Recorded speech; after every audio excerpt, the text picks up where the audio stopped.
কেমন আছো সবাই?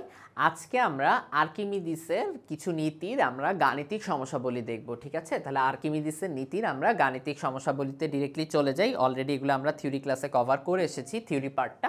তো আমরা ডিরেক্টলি আজকে প্রবলেম সলভিংয়ে চলে যাব। তাহলে চলো আমরা শুরু করি। 1 নম্বর কোশ্চেনে আমাদের কি বলা হয়েছে? মিতুল ও তার ছোট ভাই নৌকা দিয়ে মামা বাড়ি যাচ্ছিলেন। আচ্ছা, ছোট ভাই 2.94 নিউটন ওজনের একটা বল নিয়ে খেলা করার সময় বলটি নদীর পানিতে পড়ে যায়, ঠিক আছে? তাহলে এটা কিন্তু কিসের মান দিয়ে আছে? বলের মান দিয়ে আছে, তাই না? এত নিউটন ওজনের। নদীর পানির গভীরতা 4 মিটার, ঘনত্ব 1020 কেজি পার মিটার কিউব। কোনো সমস্যা নেই। বলটির আয়তন বলা আছে 250 সেন্টিমিটার কিউব। এটা কিন্তু বলের ক্ষেত্রে। বলটি পানিতে পড়ে যাওয়ার পর ডুবে যাবে কি? আচ্ছা, বলটা ডুবে যাবে কখন? ডুবে যাবে যদি বলটার ঘনত্ব পানির ঘনত্বর চেয়ে কি বেশি হয়, তাহলে ডুবে যাবে। আর যদি কম হয় তাহলে ভেসে থাকবে। তাহলে আমাদের কি বের করতে হবে? যেহেতু তরলে নদীর পানির ঘনত্ব যেহেতু আমাকে বলা আছে, তাহলে আমরা বের করব বলের ঘনত্বটা। তাহলে আমরা বের করে ফেলি, চলো। তাহলে আমরা বলের ঘনত্ব বের করব। তাহলে বলের ঘনত্ব যদি আমি বের করি, রো বল দিয়ে বি দিয়ে লিখতেছি, রো বি ইকুয়াল টু কি? এটা আসলে রো দিয়া নাই, এটা আয়তন যেহেতু দিয়ে আছে, তাহলে এটা ভিবি। কেমন? তাহলে এটা আমরা মুছে দিই, ঠিক আছে। আচ্ছা, তাহলে রো বি ইকুয়াল টু কি হবে? Rho equal to M by V. Rho equal to M by V, VP. তাহলে ভিবি কিন্তু ডিরেক্টলি আমাকে বলা আছে, কিসে বলা আছে? সেন্টিমিটার কিউবে বলা আছে, কিন্তু আমরা এসআই এককে নিব। এসআই এককে আমরা কেজি মিটার কিউবে নিব, ঠিক আছে? তাহলে আমরা ভিবি ইকুয়াল টু কত জানি? 250 সেন্টিমিটার কিউব। আচ্ছা, সেন্টিমিটার কিউব থেকে মিটার কিউবে আমরা কিভাবে নেই? 1 সেন্টিমিটার ইকুয়াল টু আমরা সবাই জানি 10 ইনভার্স 2 মিটার, তাই না? এখানে কিন্তু 1 সেন্টিমিটার কিউব বলা হয়েছে, তাহলে 1 সেন্টিমিটার কিউব যদি করি তাহলে আমার কত আসবে? 10 ইনভার্স 2 কিউব মিটার কিউব, তাই না? তাহলে 1 সেন্টিমিটার কিউব ইকুয়াল টু আমার কত আসতেছে? 10 ইনভার্স 6 মিটার কিউব। তাহলে 1 সেন্টিমিটার কিউব ইকুয়াল টু আমার কত আসতেছে? 10 ইনভার্স 6। তাহলে 250-এর জায়গায় 250 ইন্টু 10 ইনভার্স 6, এত মিটার কিউব। আচ্ছা, এখন আমার লাগবে ভরের মানটা। তাহলে ভর আবার আমরা কিভাবে বের করব? আমাকে এফ বলা আছে, এফ বলা আছে 2.94 নিউটন। কেমন? তাহলে আমি কিন্তু এখানে লিখতে পারি এফ বি, তাই না? তাহলে এখান থেকে আমরা কিন্তু m b to f b by জি।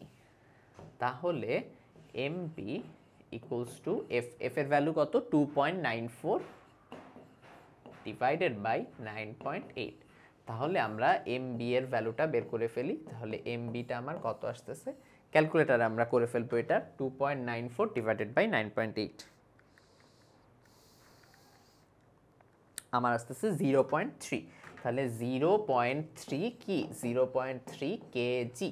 কেমন? তাহলে এখান থেকে আমরা যখন ঘনত্বটা বের করব, তাহলে এই জায়গায় বসাই দিই 0.3 কেজি। তাহলে আমার ঘনত্ব, বলের ঘনত্ব আমার কত আসতেছে? 0.3 ডিভাইডেড বাই 250, তাহলে আসতেছে আমার 1200। তাহলে আমার আসতেছে 1200 কেজি পার মিটার কিউব। এখন তরলের ঘনত্ব আমার কত বলা আছে? তরলের ঘনত্ব বলা আছে 1020 কেজি পার মিটার কিউব। তাহলে কি হবে? তরলে বলটা কি হবে? ডুবে যাবে। তাহলে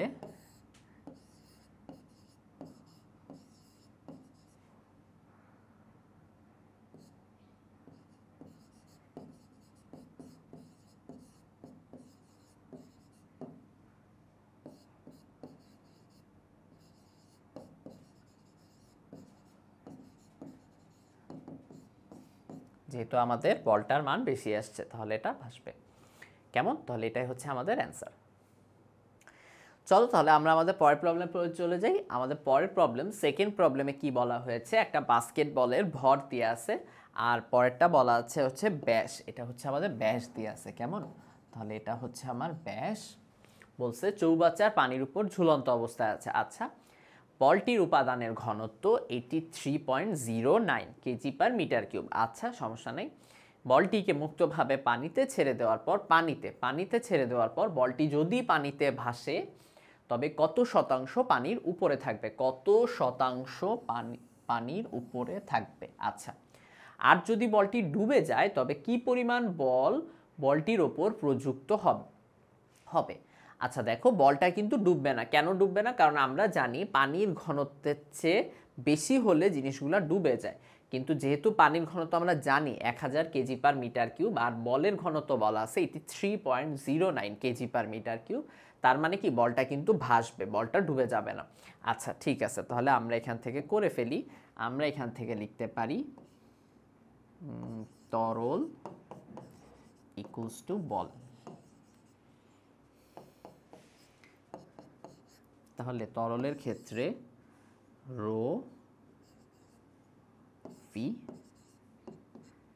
যেহেতু যতটুকু পানি পড়বে ততটুকু বস্তুর বাস্কেটবলের ভর, তাহলে এখান থেকে রো বি ভিবি। কেমন?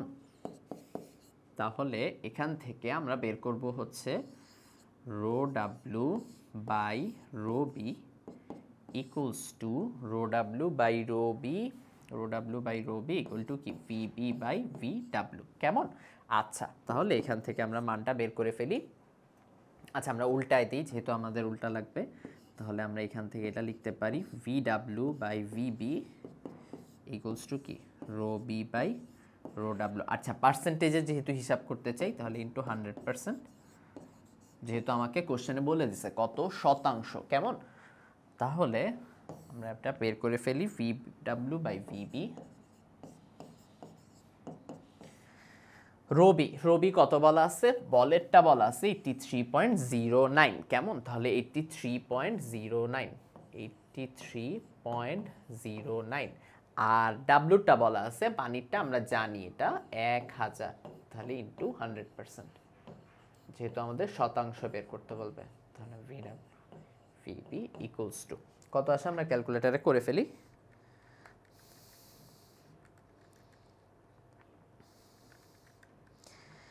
8.30%।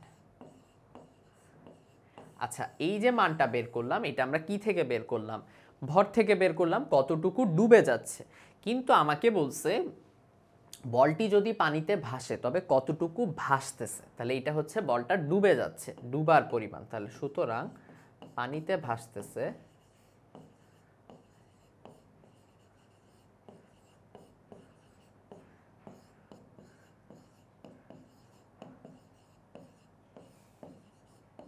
একশো থেকে বাদ, তাহলে আমার অ্যান্সারটা কত আসবে?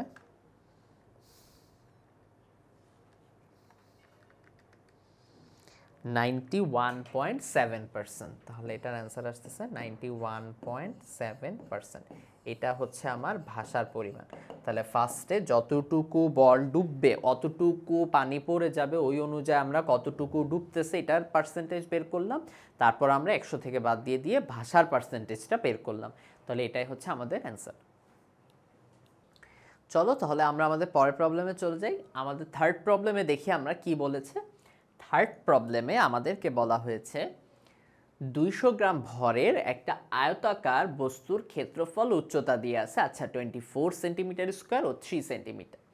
কেরোসিনে বস্তুর ওজন দিয়ে আছে, 1.4 নিউটন। ঠিক আছে, উল্লেখ্য যে কেরোসিনের ঘনত্ব 800 কেজি পার মিটার কিউব, বস্তুর আয়তন 7.2 10⁻⁵ মিটার কিউব। এটা কিন্তু আবার মিটার কিউবে দিয়ে আছে। প্রদত্ত উপাত্ত আর্কিমিডিসের নীতি মেনে চলে কিনা এটা আমাকে বের করতে বলছে। আচ্ছা ঠিক আছে, তাহলে আমরা আগে বের করি যে এই যে বস্তুর ওজন দিয়ে আছে 1.4 নিউটন, আর নর্মালি বস্তুর ওজনটা কত কাজ করত। তাহলে নর্মালি মানে বাতাসে আর কি, বাতাসে যদি আমরা বলি তাহলে বাতাসে বস্তুর ওজন,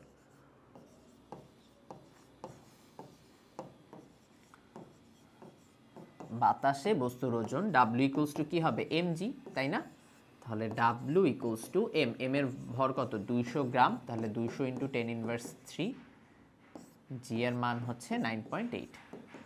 তাহলে আমার ডাব্লিউ ইকুয়ালস টু কত আসবে? নর্মালি আমরা বাতাসে বের করতেছি, তাহলে কত আসতেছে 200 ইন্টু 10 ইনভার্স 3 ইন্টু 9.8, আমার আসতেছে হচ্ছে 1.96 নিউটন। তাহলে এটা হচ্ছে আমার 1.96 নিউটন। তাহলে এটা হচ্ছে আমার বাতাসে বস্তুর ওজন। আর কেরোসিনে বস্তুর ওজনটা কত ছিল? কেরোসিনে বস্তুর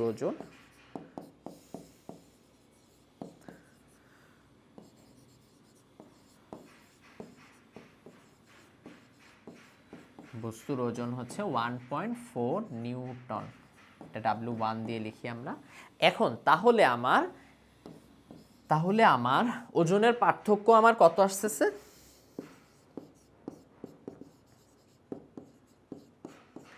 ওজনের পার্থক্য আমার হবে হচ্ছে 1.96 মাইনাস 1.4 নিউটন।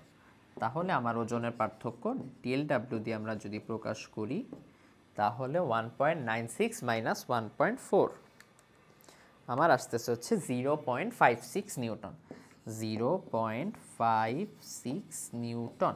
তাহলে এটা হচ্ছে কি আমার ওজনের পার্থক্য আমরা পাইলাম নরমালি ক্ষেত্রে। এখন আমরা দেখব তরলের ক্ষেত্রে জিনিসটা কি সেম আসে কিনা, আর্কিমিডিসের সূত্র মেনে চলে কিনা, দুইটা পরে ইকুয়াল করে দেখব।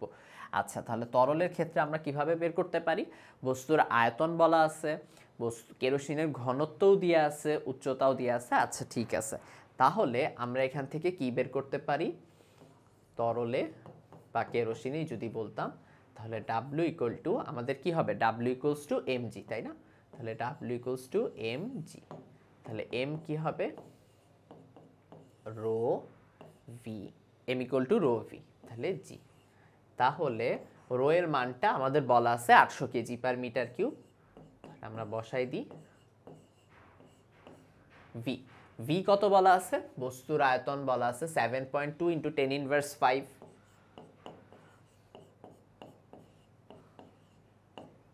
ইন্টু 9.8। তাহলে এখান থেকে আমার W কত আসে আমরা দেখি।